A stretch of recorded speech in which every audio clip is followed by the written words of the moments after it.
자, 오늘 화요일 아침 날씨가 또 갑자기 쌀쌀해졌습니다. 오늘 아침에 또 주예전에 오신 여러분들, 또 영상으로 참여하시는 모든 분들에게 감사를 드립니다. 우리가 오늘부터 시편 말씀을 함께 또 묵상을 하겠습니다. 누가복음을 묵상하다가 시편으로 가면 또 말씀이 어렵죠. 2월 23일 화요일 우리에게 주시는 시편 45편 1절에서 17절 말씀입니다. 오늘 말씀은 좀 독특한 시편인데요. 제목이 붙어 있습니다. 표제가 고라 자손의 맞쓰길, 그리고 사랑의 노래, 이렇게 되어 있죠. 사랑의 노래. 인도자를 따라 소사님에 맞춘 것. 소사님이라는 말은 우리말이 아니고요, 히브리어입니다. 45편은 시편에서 유일하게 결혼하는 왕에게 헌정하는 사랑의 노래입니다. 특정 왕의 이름을 명시하고 있지는 않지만 두로의 딸을 아내로 맞이하는 왕을 위한 결혼 축가라고 할 수 있습니다. 시인은 인간 왕의 아름다움과 덕과 위엄을 빼어난 솜씨의 문장으로 칭송하고 왕조가 끊어지지 않기를 기원하면서 왕의 이름을 영원히 찬송할 것이라고 다짐합니다. 맞쓰길이라는 말은 교훈 또는 깊은 명상을 뜻하는 것으로 추측이 됩니다. 소사님이라는 말은요, 백합들이라는 노래 곡조 표시입니다. 음악적인 배경을 알리는 이 시는 사랑의 노래로서 왕과 왕후의 결혼식을 축하하고 인간 왕을 찬양하는 시편에서 유일하고 독특한 시라고 할 수 있는데요. 이후 유대교와 초대교회는 이 시를 탁월한 메시아 시편으로 읽었습니다. 왕의 결혼 묘사는 그리스도와 교회를 상징하는 비유로 해석되었는데요. 오늘 1절은 이렇게 시작을 합니다. 내 마음이 좋은 말로 왕을 위하여 지은 것을 말하리니 내 혀는 글솜씨가 뛰어난 서기관의 붓끝과 같도다. 시를 쓴 의도를 1절에서 밝히고 있죠. 왕을 위해서 아름답고 멋진 말을 해야겠다고 밝힙니다. 그러면서 시인은 자신을 가리켜서 능숙한 말솜씨를 지녔다고 말을 합니다. 2절부터 9절까지는 신랑인 왕을 위한 선언과 영광을 말하고 있는 내용입니다. 2절부터 5절은 왕을 향한 선언이죠. 왕을 가리켜서 이렇게 말합니다. 왕은 사람들보다 아름다워 은혜를 입술에 머금으니 그러므로 하나님이 왕에게 영원히 복을 주시도다. 시인은 신랑인 왕의 아름다움을 선포하는데 왕의 아름다움이 어디에 있다고 말합니까? 입술에 은혜에 있다고 말합니다. 왕의 아름다움은 외모가 아니라 은혜로운 말에 있다는 얘기죠. 은혜로운 말을 한다는 것이 이처럼 아름답다는 겁니다. 우리가 사람들을 만나고 또 대하다 보면 처음에는 첫인상이 가장 강렬하게 다가오죠. 그러나 계속 만남을 갖고 교제를 하다 보면 외모보다는 그가 하는 말에 우리가 더 많은 느낌을 받습니다. 은혜로운 말을 하게 되면 그만큼 아름답고 매력적으로 느껴지고, 반대의 말을 하면 그만큼 더 실망하게 되잖아요. 그런 의미에서 은혜로운 말이 참 귀하고 중요하다는 생각이 듭니다. 예수님께서도 이러한 말씀들을 하셨는데 결국 이 은혜로운 말은 그 속에 무엇으로 가득 차 있는지에 따라서 말의 내용이 달라질 수밖에 없겠죠. 하나님의 은혜가 가득하고 충만하면 그 입에서 은혜로운 말이 나오게 되어 있다고 하겠습니다. 구약의 지혜자들이 말의 중요성을 강조한 것처럼 마음에서 우러나온 말은 인격을 반영합니다. 말은 내면의 외적인 표현이라고 할 수가 있겠죠. 그러므로 시인은 하나님이 그 왕에게 복 주시는 것이 마땅하다고 노래하고 있습니다. 이어서 시인은 왕이 용사로서 갖춰야 할 덕목을 권면하고 있습니다. 3절이죠. 용사여 칼을 허리에 차고 왕의 영화와 위엄을 입으소서. 고대 사회에서 왕은 전쟁에 능하고 용맹성을 지닌 용감한 전사입니다. 칼을 찬 전사의 용맹성은 하나님께 속한 영화와 위엄과 일치하도록 요구받죠. 그래서 시인은 왕에게 진리와 온유와 공의 위에 번성하고 그 위에 올라타기를 청하고 있습니다. 또한 왕의 오른손이 두려운 일을 당신에게 가르칠 것이라고 말합니다. 4절을 보시면 왕은 진리와 온유와 공의를 위하여 왕의 위엄을 세우시고 병거에 오르소서. 왕의 오른손이 왕에게 놀라운 일을 가르치리이다. 이는 하나님이 크고 두려운 일을 행하시고 보이신 것처럼 용맹스러운 왕답게 원수들을 정복하여 혁혁한 승리를 바란다는 뜻입니다. 또 5절에도 보면 왕의 하살은 날카로워 왕의 원수의 염통을 뚫으니 만민이 왕의 앞에 엎드러지는도다. 이처럼 시인은 왕의 군사적 능력이 정밀하고 정확하게 발휘될 것을 기대하고 있습니다.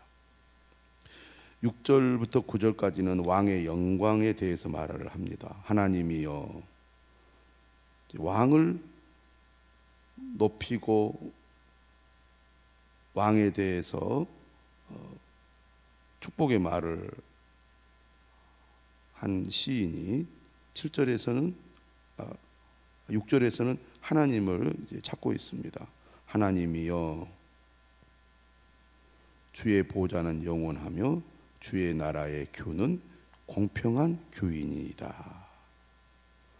왕은 정의를 사랑하고 악을 미워하시니 그러므로 하나님 곧 왕의 하나님이 즐거움의 기름을 왕에게 부어 왕의 동료보다 뛰어나게 하셨나이다. 시인이 인간 왕의 능력을 노래하다가 갑자기 하나님의 통치의 영원함을 노래하고 있죠. 이는 왕의 아름다움과 영광이 하나님의 주권에서 비롯된다는 사실을 알리기 위해서입니다.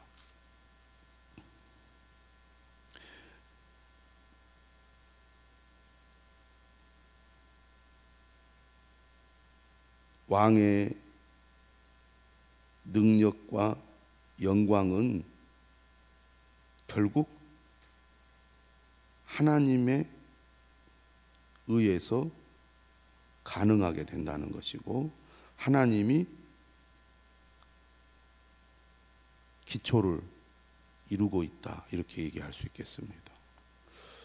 오늘 이러한 시를 우리의 삶에 적용해 보면 우리는 우리의 삶이 잘되고 복되고 형통하기를 바라죠. 또 우리는 우리 자녀들이 이 왕처럼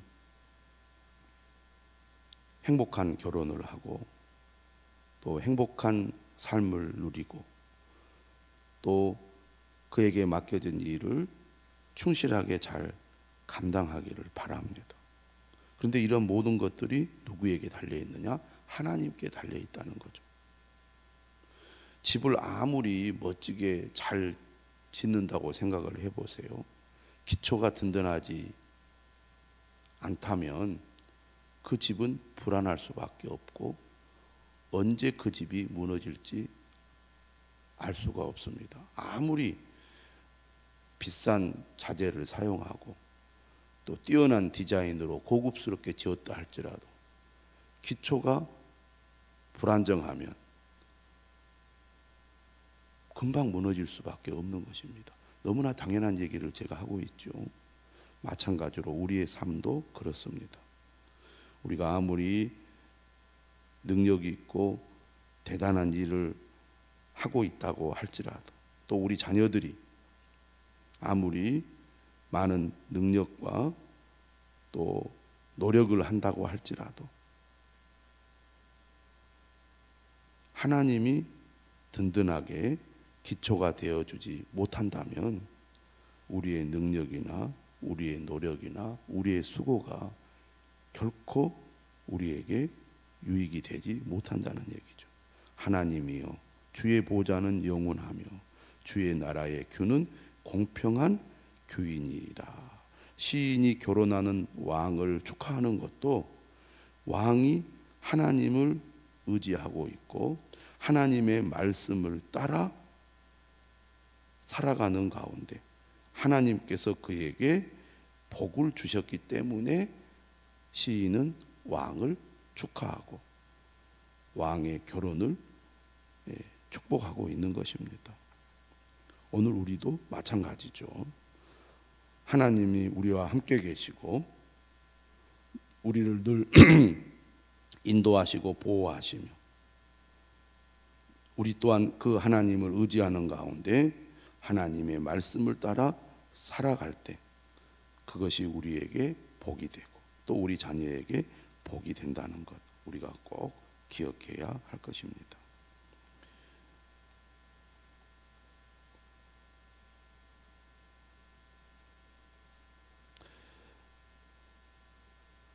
(9절부터) (15절까지는) 이제 신부를 향한 선언과 영광을 노래하고 있습니다. 9절에서 12절은 신부를 향한 선언인데요. 왕이 가까이 하는 여인들 중에는 왕들의 딸들이 있으며 왕후는 오빌의 그물로 꾸미고 왕의 오른쪽에 서도다. 딸이여 듣고 보고 귀를 기울일지어다. 내 백성과 내 아버지의 집을 잊어버릴지어다. 그리하면 왕이 내 아름다움을 사모하실지라. 그는 내 주인이시니 너는 그를 경배할지어다.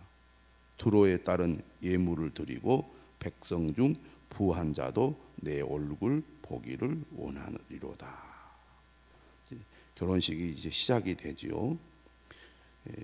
이 9절부터 12절은 왕이 아니라 왕후가 될 왕의 신부에게 초점이 맞춰집니다. 여기 보면 그런 표현이 나오죠. 내 백성과 내 아버지의 집을 잊어버릴지어다. 결혼은 부모를 떠나는 것이잖아요. 부모를 떠나 이제 부부가 하나가 되어서 새로운 삶을 시작하는 것입니다.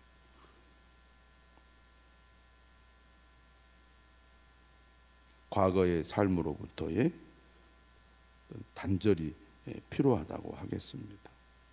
또 영적으로 보면 이제 주님과의 새로운 출발, 시작을 한 사람이라면 과거 믿기 이전에 살았던 사고방식, 가치관, 삶의 목적을 끊어버리고 이제는 오직 하나님 중심으로, 예수 그리스도 중심으로 하나님 말씀의 가치관을 따라 새로운 출발을 하는 것이 믿음의 삶이라고 할 수가 있겠습니다. 13절은 말합니다. 왕에 따른 궁중에서 모든 영화를 누리니 그의 옷은 금으로 수놓았도다. 수많은 옷을 입은 그는 왕께로 인도함을 받으며 시종하는 친구 처녀들도 왕께로 이끌려 갈 것이라.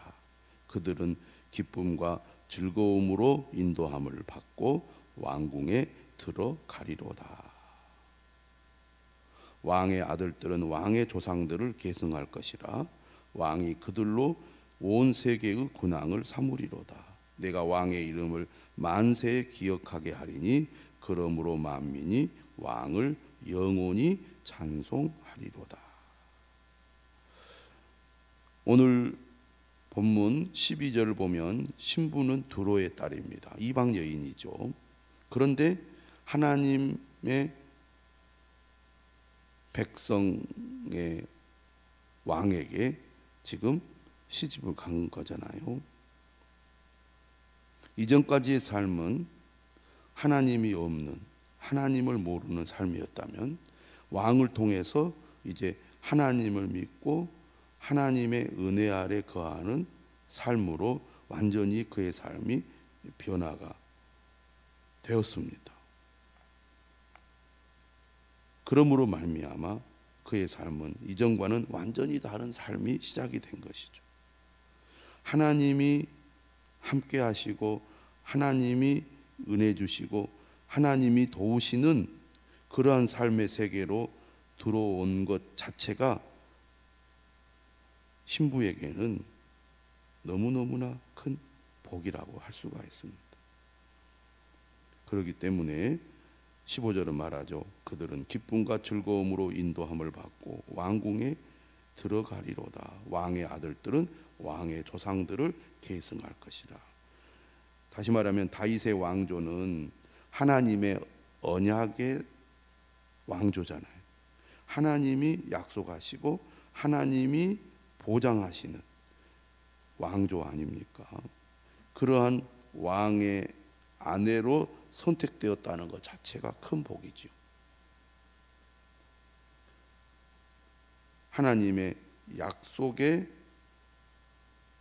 가문, 약속의 사람들에게 선택받았다는 것은 나도 그들과 함께 하나님의 약속의 사람으로 약속의 세계로 들어오는 것입니다. 우리가 예수 그리스도를 믿기 전에는 이러한 하나님의 은혜와는 상관없는 삶을 살아왔습니다. 그런데 예수 그리스도를 믿음으로 우리는 이제 믿음의 세계로 하나님이 약속하신 영원한 복의 나라로 들어오게 된 거잖아요. 얼마나 복된 일입니까? 결혼하는 왕과 왕비 그 자체로도 복이지만 오늘 말씀에 이들이 진정으로 복이 있는 것은 그들에게 하나님이 계시기 때문이고 하나님의 약속이 있기 때문입니다. 오늘 우리 자녀들이 진정으로 이러한 복을 누릴 수 있도록 기도해 주시기를 바랍니다. 복된 가정을 이루는 것, 믿음의 가정을 이루는 것, 믿음을 계승하는 자녀들과 그의 가정이 되는 것 얼마나 소중한 일입니까? 저와 여러분들을 통해서 그러한 은혜와 복이 우리 자녀들에게도 계속 흘러갈 수 있도록 기도하시는 저와 여러분들이 되시기를 바랍니다. 오늘 하루도 하나님께서 우리 모든 성도들에게 함께해 주실 줄로 믿습니다. 또 영상으로 새벽 예배에 참여하신 모든 분들에게도 이 아침에 하나님의 은혜와 복이 여러분의 가정과 또 자녀들에게 넘치시기를 주님의 이름으로 축원합니다.